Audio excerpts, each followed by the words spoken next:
मैं बता रहा हूँ आपको, ऑस्ट्रेलिया वालों ने जो पाकिस्तानियों को खेलने के लिए बुलाया ना बिग बैश लीग में, वो वाकई में उन लोगों ने कोई खेलने के लिए नहीं बुलाया, बल्कि बिग बैश लीग इन लोगों के लिए हो रही थी बोरिंग। और इनने कहा कि भाई साहब, अगर मस्ती करनी है तो फिर पाकिस्तानियों को बुला लिया जाए, क्योंकि ये लोग मस्ती नहीं करेंगे, बल्कि ये लोग खुद अपनी इतनी ज्यादा बेइज्जती कराएंगे कि पूछिए मत। एंड पाकिस्तानी भी बिल्कुल उसी तरीके से वहां पेश आ रहे हैं। मतलब देखिए, एक पाकिस्तानी के लिए वो हर दिन वेस्ट होता है जिस दिन की उसकी बेइज्जती ना हो। एंड ये जो पाकिस्तानी खिलाड़ी बिग बैश लीग में पहुंचे ना, ये हर दिन कोई ना कोई ऐसा कर्म कांड कर रहे हैं जिससे कि उनकी भरपूर बेइज्जती हो रही है और इनके देश के लोग बढ़िया छाते पीट रहे हैं। शाहीन शाह अफरीदी को बीच बॉलिंग करने से रोक दिया, रिजवान को रिटायर्ड आउट करा लिया, और अब बाबर आजम। मतलब इस बंदे ने टी20 को टेस्ट मैच बना दिया है। मैं मानता हूं कि ऑस्ट्रेलिया वालों को टेस्ट मैच देखना अच्छा लगता है, लेकिन टी20 में उनको देखना अच्छा नहीं लगता। और ये जो स्टैट पैडर है, ये आज भी वही काम कर रहा था, और उसी चीज को स्मिथ ने पकड़ ली, और जो भरी बेइज्जती बीच स्टेडियम में करी है, उसके बाद बॉब्जी बल्ला पटकते हुए बाहर चला गया, लेकिन कुछ उखाड़ नहीं पाया। मतलब आप खुद एक बार को सोचकर देखिए ना कि टी20 मैच चल रहा है, नॉन स्ट्राइकर एंड पर स्टीव स्मिथ खड़ा हुआ है, स्ट्राइक पर पाकिस्तान का किंग कहलाने वाला बोब्जी मोमोज वो बंदा खड़ा हुआ है, वो बॉल गैप में से पुश कर देता है। एक बहुत ही आसान सिंगल था, लेकिन स्टीव स्मिथ वहां पर बोल देता है, ना भैया तू उधर ही खड़े रहे।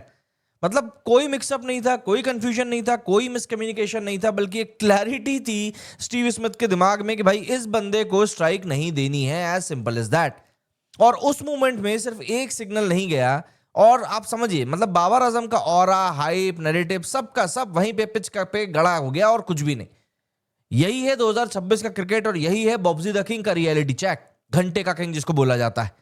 मतलब बिग बैश लीग ने पूरे टूर्नामेंट मार्केटिंग में एक ही नाम चिपकाया था, किंग बाबर आ रहा है, किंग बाबर आ रहा है, पोस्टर में, प्रोमोज में, सोशल मीडिया एडिट्स में।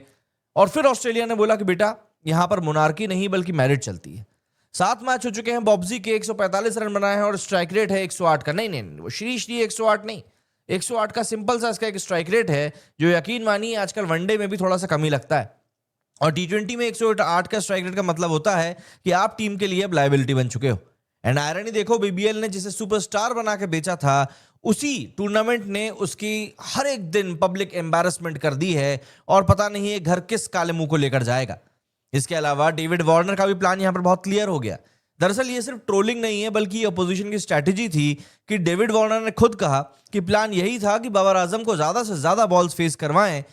मतलब आप समझ रहे हो, अपोजिशन का प्लान ऑलरेडी बना हुआ था कि आपका बेस्ट बैटर क्रीज पे रहे, ताकि रन रेट हमारे लिए कम ही रहे। एंड सबसे डेंजरस लाइन क्या थी कि बाबर प्लान के हिसाब से ही खेल रहा था। मतलब जिस तरीके से डेविड वार्नर को खिलाना चाह रहे थे, बॉब्जी वैसे ही खेल रहा था। मतलब बाबर आजम अननोइंगली अपोजिशन का गेम प्लान का हिस्सा बन चुका था, और शायद इसीलिए स्टीव स्मिथ को भरे मैदान पे बंदे की बेइज्जती करनी पड़ी। और इसे ही कहा जाता है मॉडर्न क्रिकेट में ऑब्सोलीट स्किल सेट। मतलब 3 डॉट बॉल्स जो हुई थी, उसके बाद ईगो फट गया। दरअसल मैच का सबसे ब्रूटल सीन यही था। बाबर आजम ने 3 back to back dot balls खेल ली थी, 10th ओवर चल रहा था, प्रेशर बढ़ रहा था, क्राउड रेस्टलेस था, एंड लास्ट बॉल में बंदे ने धीरे से गैप निकाला कि एक सिंगल मिल जाएगा। स्टीव स्मिथ ने देखा कि भैया रन रेट जो है ऑल टाइम लो पर है, और पावर सर्ज आने ही वाला था। उसने कहा नहीं भाई, तू रहने दे, तू उधर ही रुक। कैमरा दिख गया भैया बाबर के ऊपर, फेस पे फ्रस्ट्रेशन अलग ही दिख रहा था, आंखों में डिसबिलीव था। और अगले ओवर में क्या होता है, पावर सर्ज। स्टीव स्मिथ ने 4 बॉल में 4 छक्के पेल दिए, in total 32 run, big bash league के इतिहास का सबसे महंगा ओवर। एंड बाबर, उसके बाद अगली बॉल पे उसको स्ट्राइक मिली, और गुस्से में तेज शॉट मारने के चक्कर में बंदा आउट हो गया। लेकिन शतक की साझेदारी पूरी करने के बाद, लेकिन उस साझेदारी में इस बंदे ने बनाए थे 47 रन 39 बॉल्स में। वही स्टैट पैडिंग, स्ट्राइक रेट जो था 120 से भी नीचे।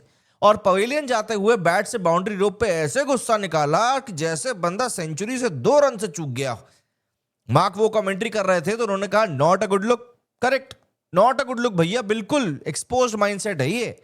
देखो, मैं आपको बता रहा हूं, टी20 क्रिकेट इस समय 2026 में अलग लेवल पर जा चुका है। आज की टी20 क्रिकेट की बात करें, intent, boundary option, 360 degree scoring, fearless approach, सब कुछ है। और बाबर आजम क्या है, classical cover drive, strike rotation का ऑब्सेशन, वो भी हो नहीं पाता। और डॉट्स जब होते हैं तो पैनिक हो जाता है।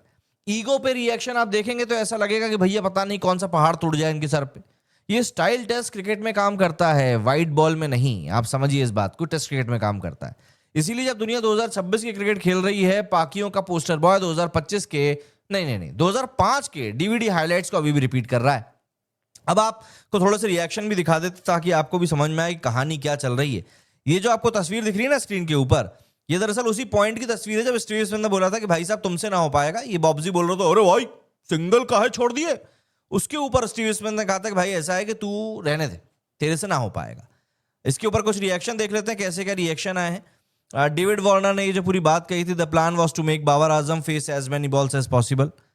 यहां पर भी लिखा है कि आज बीबीएल ने पाकिस्तानी खिलाड़ी बाबर आजम की भरी बेइज्जती की गई। दरअसल बाबर ने लगातार 3 डॉट बॉल खेली और आखिरी बॉल पर सिंगल चाहता था। यहां पर भी वही वीडियो है भाई। Babar Azam was looking so frustrated and angry and getting denied single by the Steve Smith. अरे तेरी इज्जत कौन कर रहा है भाई। Big BL spend the whole tournament marketing Babar Azam as the king. तो वही बातें हैं भाई जो हम कह रहे हैं। बाबर आजम ने 7 मैचेस खेल लिए बिग बैश लीग में, 145 रन बनाए हैं और स्ट्राइक रेट रहा है 108 का। मतलब क्या ही बताएं भाई, यहाँ पर ऐसी की तैसी हुई है इन लोगों की कि बस ये लोग किसी को मुंह दिखाने के काबिल नहीं रह गए। मैं आपको यकीन दिलाई, मैं सही बता रहा हूं मैं कि ये लोग ना इतने मतलब बेइज्जत होकर अपने घर जाने वाले हैं ना कि पूछिए मत। अच्छा, स्टीव स्मिथ ने सिंगल क्यों मना किया ये बता देता हूं। इसका जवाब बहुत सिंपल है और ये आंसर सबसे इंसल्टिंग भी है। दरअसल स्टीव स्मिथ ने सिंगल इसलिए मना किया क्योंकि बाबर आजम को स्ट्राइक पे वो नहीं चाहता था किया है। एंड यू मूवमेंट किसी इंडियन, इंग्लिश या ऑजी बैटर के साथ होता तो नॉन स्ट्राइकर बोलता ले ले तू सेट है भाई। यहां पर बोला गया तू रहने दे, मैं देख लूंगा। और हैंडल कैसे किया, 41 बॉल में स्टीव स्मिथ ने अपनी सेंचुरी पूरी करी। कॉन्ट्रास्ट को समझकर देखो, मतलब बाबर आजम ने स्टैट्स के साथ में जो हाहाकार मचाया है ना, वो वाकई में बहुत घटिया है। मतलब कोई मैच विनिंग नॉक नहीं खेली, कोई एक्सेलरेशन फेज नहीं दबाया, कोई फियर फैक्टर क्रिएट नहीं किया। और जब इंटरनेशनल ऑजी प्लेयर्स ज्वाइन करेंगे तो बाबर आजम का बीबीएल का कॉन्ट्रैक्ट भी एक इतिहास ही बन जाएगा। इसलिए फ्रस्ट्रेशन रियल है क्योंकि रियलिटी चेक आ चुका है। Apart from that, Pakistani army वाला जो कंपैरिजन है वो भी बहुत तगड़े तरीके से हो रहा है और ये बहुत ही ब्रूटल कंपैरिजन है। मतलब कोई वॉर जोन नहीं है, लेकिन जो मेडल्स पे मेडल्स मिले जा रहे हैं उसके बाद में क्या ही बोले। सैडली बाबर के केस में भी पैटर्न वही वाला है। अवार्ड्स मिलते रहते हैं, रैंकिंग पुश होती रहती है, पीआर हैवी रहता है, लेकिन इंपैक्ट की बात करें तो भैया वो आपको दिखाई नहीं देगा। Not a single iconic T20 knock, not a single global domination phase, बस हाइप हाइप हाइप और कुछ भी नहीं। और मुझे तो लगता है कि अब हाइप का भी वो बबूला जो है वो फूट चुका है। और ये सिर्फ बाबर की कहानी नहीं है। शाहीन को बीच ओवर में हटा दिया जाता है, रिजवान को रिटायर आउट कर दिया जाता है क्योंकि स्ट्राइक रेट जो है वो 2G बफरिंग मोड में चलता है। टीम का प्लान ही पूरा कंफ्यूज हो जाता है। और बॉब्जी जो कि कैप्टेंसी, बैटिंग, लीडरशिप का सिंबल है, उसके रिएक्शन वीडियोस का मतलब वो कंटेंट क्रिएट कर रहा है भाई वो यहाँ के ऑस्ट्रेलिया में, यकीन मानिए। सबसे बड़ा क्राइम बाबर का नहीं है, बल्कि सबसे बड़ा क्राइम है उसको किंग बोलना। किंग वो होता है जो प्रेशर में डिलीवर करे, जो टीम को जीत दिलाए, जो अपोजिशन के प्लान्स को तोड़ दे। एंड यहां तो अपोजिशन प्लान बना रही है कि इसको क्रीज पे रखो, इसको खेलने दो, इसको स्ट्राइक मत छोड़ने दो, क्योंकि ये टिका रहेगा तो रन नहीं बनेंगे। ये इंसल्ट सिर्फ प्लेयर की नहीं बल्कि एंटायर क्रिकेटिंग कल्चर की है, पूरे कल्चर की। क्योंकि आप समझिए रिटायरमेंट टॉक क्यों स्टार्ट हो गई है इस बंदे की, क्योंकि क्रिकेट ब्रूटल होती है और T20 सबसे ज्यादा। अगर आप अडाप्ट नहीं कर पा रहे हैं तो गेम आपको कहीं ना कहीं बाहर कर देगा। बाबर आजम के पास में 2 ऑप्शंस हैं, टेस्ट क्रिकेट पे फोकस करें, वनडे पे फोकस करें, T20 का ईगो साइड में रखे और इंटेंट के साथ में खेलना या तो फिर सीख ले। अभी फिलहाल जो चल रहा है वो सिर्फ एक चीज प्रोड्यूस कर रहा है, daily embarrassment clips for Babar Azam and his fans. देखिए, स्टीव स्मिथ ने एक सिंगल मना नहीं किया, बल्कि उसने क्लियर मैसेज दिया कि भाई तू मॉडर्न क्रिकेट खेलने के लायक नहीं, तो तू देख ले अपना।